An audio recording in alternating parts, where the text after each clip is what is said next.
हमारे सनातन का सबसे बड़ा पर्व है, सबसे बड़ा पर्व। व्रत का प्रारंभ कैसे होता है? कई लोग पूछते हैं महाराज जी व्रत कैसे रखा जाए। नियम बताया गया व्रत का। व्रत का निर्धारण कब होता है? हमारे सनातन में आजकल तो लोग कहते हैं महाराज 12 बज गए तो व्रत रह गए हो। परंतु व्रत सुबह 4 बजे से शुरू होता है और अगले दिन सुबह 4 बजे तक होता है। सूर्य से हमारा जो ज्योतिष शास्त्र है वो माना गया है। व्रत 4 बजे से 4 बजे तक। कई लोग कहते हैं महाराज 12 बज गए अब कुछ खा लेते हैं। व्रत का मतलब कभी खाने से नहीं होता, भोजन से नहीं होता। व्रत का मतलब होता है उपवास। उप माने समीप, वास माने बैठना। कि जिस दिन आप भगवान का व्रत धारण करो उस दिन आप नियम में रहिए, मर्यादाओं में रहिए। कैसे? सुबह अगर 4 बजे से आपका व्रत है तो ब्रह्म मुहूर्त में उठो, 3 बजे उठो और उठ के आप सबसे पहले स्नान करो। शालिग्राम भगवान को स्नान कराओ, अपने ठाकुर जी को स्नान कराओ, सुंदर से वस्त्र धारण कराओ, अपने भगवान को सुंदर सजाओ, अपने से सुंदर बनाओ भगवान को। वो तो है ही सुंदर, परंतु उनका जो आपको सजाना है ना और बढ़िया सजाओ। फिर ऊंचे आसन पर अपने ठाकुर को सजा के बिठा के आप सुंदर शासन बिछा के ठाकुर जी की जोत जगाओ, जोत जगाओ ठाकुर जी की, और अपने गुरु के द्वारा दिए हुए सुंदर मंत्र का आप जाप करो। पूजा की क्या विधि है? कहा कि स्नान हमारा सूर्य उदय से पहले होना चाहिए और पूजन, भगवान का पूजन जो है ना अंधेरे में शुरू हो और जब तक सूर्य निकले तब तक हमारा ध्यान चलता रहे। विधान से पूजन करो। पूजन के पश्चात अपने संध्या का जल जो आपके सामने रखा है, जिससे आपने पूजन किया, उसको बाहर जब हम छोड़ते हैं तत्पश्चात सूर्य को जल दिया जाता है, सूर्य अर्घ्य।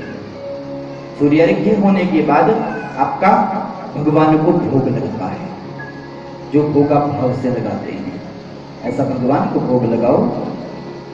और उसके पश्चात आप अपनी जो दिन की प्रक्रिया कर रहे हैं, अपनी दिन की प्रत्येक प्रक्रिया में आप भगवान को याद रखो, भगवान को याद रखो। दिन की प्रक्रिया करने के पश्चात जन्माष्टमी का जो त्योहार है, जो पर्व है, कहा भक्त पूरी रात्रि भगवान के नाम का नाम संकीर्तन करते हैं, नाम संकीर्तन करते हैं। शास्त्र कहता है कथा अगर 56 भोग है तो संकीर्तन उसमें तुलसी दल है। बिना तुलसी दल के कभी भी 56 भोग पूरे नहीं होते। इसलिए मर्यादाओं में रहकर हम भगवान का कीर्तन करें, गुणानुवाद करें, उनके नाम की चर्चा करें। चर्चा विग्रह मेरे भगवान का, सारी रात बैठकर भगवान के नाम का कीर्तन करो। रात को 12 बजे भगवान का प्राकट्य होता है। असली संकीर्तन तो प्राकट्य के बाद प्रारंभ होता है। जैसे आपके घर में बालक होता है और आप उसके नाम का गुणगान करते हो, खुशियां मनाते हो कि हमारे घर में लाला आयो है। इसके पश्चात उनके नाम का गुणानुवाद करो। प्रातः 4 बजे तक भगवान का कीर्तन करो, फिर स्वयं स्नान करो, भगवान को स्नान कराओ, उनका भोग लगाओ। किसी ने पूछा महाराज व्रत में खाना क्या चाहिए? कलियुगी जीव है ना, खाने की ज्यादा चिंता रहती है। कई बार तो लोग पूछते हैं कि महाराज जी व्रत तो मैं रख लूं पर व्रत में खाऊं क्या? अरे भैया अगर व्रत ही रख लिया तो फिर खाने की क्या चिंता? खाने की क्या चिंता बताओ जरा। कहा फिर भी शास्त्र कहता है कि अगर आप व्रत में हैं, आपने व्रत धारण किया है, तो आपको व्रत में हल्का खाना चाहिए, फल आहार लेना चाहिए। इतना लेना चाहिए जितने में आपके शरीर की पूर्ति हो सके। क्यों लेना चाहिए? लोग कई बार कहते हैं महाराज कि व्रत में भोजन क्यों नहीं करना चाहिए, भोजन में क्या दोष है? देखो, दोष भोजन में नहीं, दोष भोजन में नहीं है। दोष तो तब है जब आप भोजन करके, जब आपको आलस आ जाता है, निद्रा आ जाती है। शास्त्र कहता है कि जिस दिन आप व्रत रखो, आपको दिन में शयन नहीं करना चाहिए। दिन में शयन नहीं करना चाहिए, लेटना नहीं चाहिए। अपने समय को आपको लेट कर नहीं गुजारना चाहिए, अपितु आपको अपने समय को भगवान के चरणों में बैठकर उनके नाम का गुणानुवाद करना चाहिए। भगवान के नाम की चर्चा करो। लोग तो क्या, थोड़ा सा फल आहार ले लो, हल्का फल आहार ले लो। क्यों? क्योंकि फल खाने से निद्रा नहीं आती, और भोजन में क्या होता है? भोजन में निद्रा का वास होता है। इसलिए जिस दिन आप व्रत रखो, उस दिन हल्का आहार लेकर आप भगवान का ध्यान करो, उपवास करो। उप माने समीप, वास माने बैठना। और अगले दिन प्रातः कालशाली ग्राम भगवान को स्नान कराओ। हाँ, अपने भगवान को स्नान कराओ।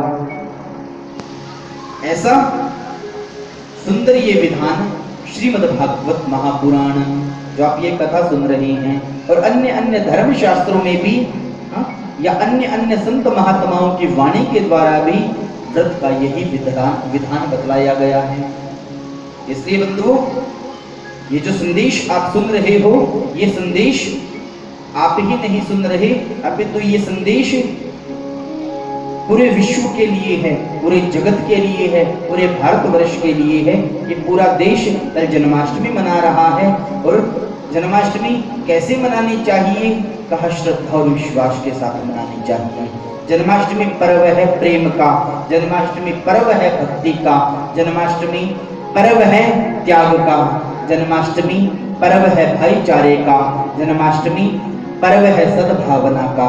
और जगत सद्भावना संस्थान की ओर से आप सबको, पूरे करनाल को, पूरे हरियाणा को, पूरे भारत को और पूरे विश्व को आज इस व्यासपीठ से, हमारी व्यासपीठ से, हमारी ओर से सबको जन्माष्टमी महापर्व की हार्दिक हार्दिक हार्दिक शुभकामनाएं। सर्वेश्वर भगवान से प्रार्थना, हे सर्वेश्वर भगवान, सबके जीवन में आप भक्ति देना, सबके जीवन में आप उमंग देना, सबके जीवन में आप तरंग देना, सबके जीवन में खुशियां देना। और प्रभु, सबको आप अपना प्रेम देना। ऐसा सद्भाव आप सबके लिए प्रेम से करेंगे। जय जय श्री राधे, जय जय श्री राधे, जय जय श्री राधे।